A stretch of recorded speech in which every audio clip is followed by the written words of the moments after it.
টাকা নেই, সেই কারণে এবারে প্রার্থী হতে পারেনি। আরামবাগের প্রাক্তন তৃণমূল সাংসদ অপরূপা পোদ্দারের এমনই বিতর্কিত মন্তব্যে সরগরম রাজ্য রাজনীতি। অস্বস্তিতে পড়েছে রাজ্যের শাসক দল। আর এবার কাটমানি নিয়ে অপরূপার বিরুদ্ধেই সরব হয়েছে তার দলেরই একাধিক তৃণমূল নেতা। এমন ঘটনায় রীতিমতো শোরগোল পড়ে গিয়েছে আরামবাগ জুড়ে। জানা গিয়েছে, এবার লোকসভা নির্বাচনে আরামবাগ লোকসভা কেন্দ্রে তৃণমূলের জয়ী সাংসদকে সরিয়ে প্রার্থী করা হয় একেবারে নতুন মুখ মিতালি বাগকে। আর টিকিট না পাওয়া নিয়ে প্রথম দিকে মুখ না খুললেও সম্প্রতি মনের জমে থাকা ক্ষোভ প্রকাশ করেছেন অপরূপা পোদ্দার। দুবারের তৃণমূল সাংসদ অপরূপা পোদ্দার সম্প্রতি সাংবাদিকদের জানান, নির্বাচনে লড়াই করার জন্য যে টাকার প্রয়োজন তা তার কাছে নেই, তাই তিনি এবারে প্রার্থী হননি। এমনকি তার কাছে যে টাকা নেই, হুগলি জেলার 2 মন্ত্রীও সেটা জানতেন। এবার আপনাদের শোনাই কি বলছেন তৃণমূলের প্রাক্তন সাংসদ অপরূপা পোদ্দার, শুনুন।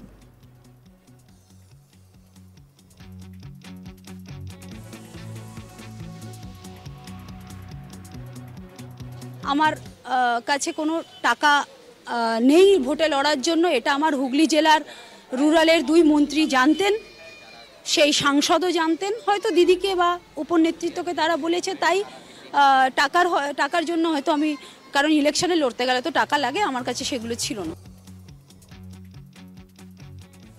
অপরূপার এমন মন্তব্যের পরে বিস্ফোরক হতে দেখা যায় আরামবাগ ও গোঘাটের একাধিক নেতা তথা প্রাক্তন জনপ্রতিনিধিদের। গোঘাট 2 নম্বর পঞ্চায়েত সমিতির প্রাক্তন বনভূমির কর্মাধ্যক্ষ স্বপন শাহানার অভিযোগ, টাকা না থাকায় প্রার্থী হননি তা পুরোপুরি মিথ্যে কথা বলছেন অপরূপা পোদ্দার। পাল্টা তার বিরুদ্ধে কাটমানি চাওয়ার অভিযোগ তুলেছেন তিনি। বনভূমির কর্মাধ্যক্ষের আরও অভিযোগ, এলাকায় শ্মশান চুল্লির অনুমোদন পাওয়ার পরেও অপরূপা পোদ্দারকে কাটমানির টাকা না দিতে পারায় থমকে রয়েছে সেই কাজ। আবার গোঘাটের তৃণমূল নেতা তিনি অভিযোগ করছেন যে ক্লাবের জন্য সরকারি 5 লক্ষ টাকা পাইয়ে দিতে হয়েছে কাটমানি। খানাকুলের প্রাক্তন পঞ্চায়েত প্রধান হায়দার আলীর অভিযোগ, পরীক্ষায় উত্তীর্ণ হবার পরেও তার স্ত্রীর চাকরির জন্য টাকার দাবি করা হয়েছিল।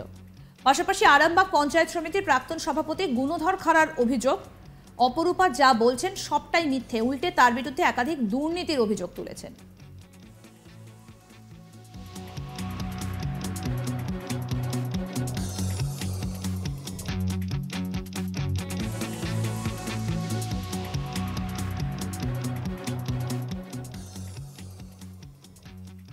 আপনাদেরকে এবার জানাই যে কি বলা হচ্ছে তার বিরুদ্ধে, শুনুন। উনি যেটা বলছেন এটা কিন্তু সঠিক নয়। তাহলে এর আগে উনি তো 2বার সংসদ হয়েছেন, তাহলে উনি তো, আমি যেটুকু জানি, দলীয়ভাবেই ওনাকে টিকিট দিয়েছে। হ্যাঁ, কিন্তু যে দাবিটা করছেন এটা সঠিক নয়। উনি ওটা নিজের দোষ, নিজের অপকর্ম, মানে যে দলে থেকে যে সমস্ত দুর্নীতিতে জড়িয়েছেন না উনি, সেইগুলোকে ঢাকা দেওয়ার জন্য উনি অপরের নামে দোষটাকে চাপিয়ে দিতে চাইছে। আর খাওয়া দাওয়া থাকা সমস্ত খরচা আমি দিতাম, আমার এখানে রাঁধুনি থাকতো, রান্না করে দিত, খাওয়া দাওয়া থাকা। এবং আমি শুধু একা নই, আমাদের বিভিন্ন গ্রাম পঞ্চায়েতে যেসব পার্টির কর্মীরা আছে, হ্যাঁ, ওনাকে খুব শ্রদ্ধা করতেন, সম্মান দিতেন, ভালোবাসতেন। এবং সবাই তো হেল্প করি, ওনাকে করতাম, উনি সেইভাবেই করতেন। তবে উনি এখানে যে সমস্ত কাজগুলো করেছেন সেই কাজগুলোর মধ্যে উনি একটা বিশাল দুর্নীতিতে জড়িত আছেন।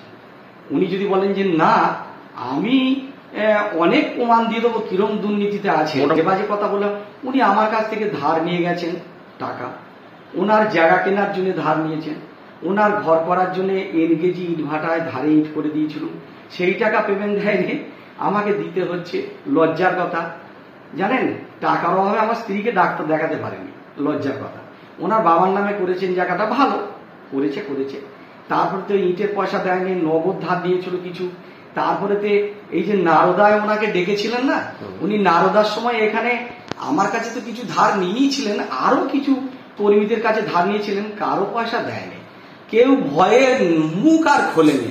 তা ভয়টা কিসে? আমার পরিশ্রম করা পয়সা ওনাকে দিয়েছি, উনি যদি আমার কাছ থেকে ধার নিজে শোধ না করে আর অন্য এমপি মন্ত্রীদের নামে দুর্নামটা দিয়ে নিজে ক্লিয়ার হয়ে যায়, এ কি গঙ্গার জল নাকি যে ডুবলি পরিষ্কার হয়ে যাবে? এখন গঙ্গার জলেও আবর্জনা জার্ম আছে, ডুবলে পরিষ্কার হবে না। ওই মন্ত্রী আর এমপির নামে দুর্নামটা দিয়ে নিজে ক্লিয়ার হয়ে যাব, এটা হবে না। এই দুঃখের কথা আপনাদের কার কাছে কি বলবো? ওনার ছেলের বয়স তখন ছিল 2-3 বছর, আজকে হয়েছে ছেলের বয়স 10-12 বছর মনে হয়। দুর্গাপুজো শুরু হলো, আমাকে বললে সব করে দিতে হবে উদ্ধার। আমি বললাম ম্যাডাম চাঁদা তুলে পুজো করবেন না, আমাদের মুখ্যমন্ত্রী তো টাকা দিচ্ছে ক্লাবকে, কেন চাঁদা তুলবেন? উনি কাপড় চাদর কম্বল নগদ টাকা আদায় করে পুজো করতেন, আমার কাছ থেকেও কিছু ধার নিয়েছে পুজোর জন্য, সে টাকা তো দিলই নি। আমি কি বললাম জানেন ম্যাডাম, টাকা যে তুলছেন চাদর আর কাপড় দিচ্ছেন, এই আশীর্বাদ যারা দিচ্ছে তারা পাবে। আর আজকে বাস্তবে তাই হলো, তারাই আশীর্বাদ পাচ্ছে, উনি কিন্তু আশীর্বাদ পেলেন না, পাবেন না। কেন? আমিও যদি অন্যায় করি, আমিও যদি 2 নম্বরই করি, ওপরওয়ালা আমাকেও ক্ষমা করবে। তাই ওনার কাছে অনুরোধ করজোরে, কারণ আমি দুর্নাম না দিয়ে আপনি যেখানে ধার করেছেন আমার কাছে বা আরো বিভিন্ন অঞ্চলে, সেই কর্মীদের টাকাগুলো দিন, ধার করা টাকাগুলো। যেটা রাজনীতি ক্ষেত্রে দিয়েছে সেটা নয়, ব্যক্তিগতভাবে যে ধার করেছেন আপনি সেই টাকাগুলো দিন ম্যাডাম।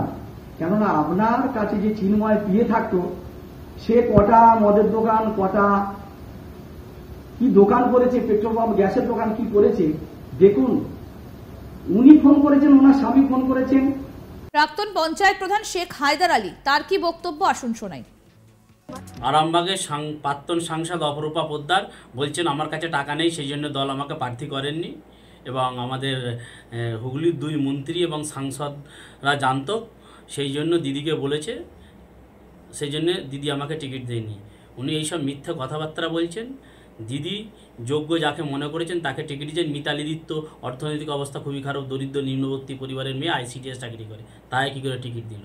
তার কারণ অপরূপা পোদ্দার এত দুর্নীতির সঙ্গে যুক্ত হয়ে গেছিল। ওনার এমপি ল্যান্ডে যে টাকা পেতেন 10 বছরে 50 কোটি টাকা, তার 70% টাকা লাইটে খরচ করেছে, এবং একটা লাইট পিছু 30% টাকা নিয়েছেন। সেই লাইটগুলো 2 মাসের পর জ্বলেনি। খানাকুল হসপিটালে 15 লক্ষ টাকা দিয়েছিল প্রাচীরের নির্মাণের জন্য, সেই টাকার 20% চেয়েছিল, সেই টাকা দিতে পারেনি বলে সেই টাকা তিনি ডিএমকে চিঠি করে ফিরত নিয়েছে, তার জ্বলন্ত উদাহরণ। এবং রাজারামমোহন রায় মহাবিদ্যালয় CEO ডি গ্রুপের নিয়োগ করা হয়েছিল, সেই নিয়োগের সময় আমার ওয়াইফও ইন্টারভিউ পাস করেছিলেন। আমি বলেছিলাম একটু দেখে নিতে, উনি চিন্ময়ের সঙ্গে কথা বলতে বলেছিলেন, যেহেতু উনি ওই কলেজের প্রেসিডেন্ট, তার জন্য 15 লক্ষ টাকা বরাদ্দ করেছিলেন। উনি দুর্নীতির সঙ্গে যুক্ত, মানুষ ওনাকে টাকা নিতে দেখেছিল, খানাকুলে বসে নারদার টাকা নিয়েছেন টিভিতে। আজকে ওনার মুখে এইসব কথা মানায়নি, এখন তিনি টিকিট পায়নি, দল টিকিট দেয়নি, সেই জন্য মন্ত্রী এবং সাংসদদের নামে বদনাম করার চেষ্টা করেছে। আগামী দিন এই দলে থাকবে না, হয়তো অন্য কোনো দলে যাবে, সেই জন্য দলের বদনাম করছে। সেই জন্য 21-এর নির্বাচনে উনি বলেছিলেন যে শুধু সময়ের অপেক্ষা, শুভেন্দু অধিকারী মুখ্যমন্ত্রী হবে, অতএব ভোটে বেশি বাড়াবাড়ি কেউ করবেন না। আরও আপডেট পেতে দেখতে থাকুন আজ তাক বাংলার ইউটিউব চ্যানেল।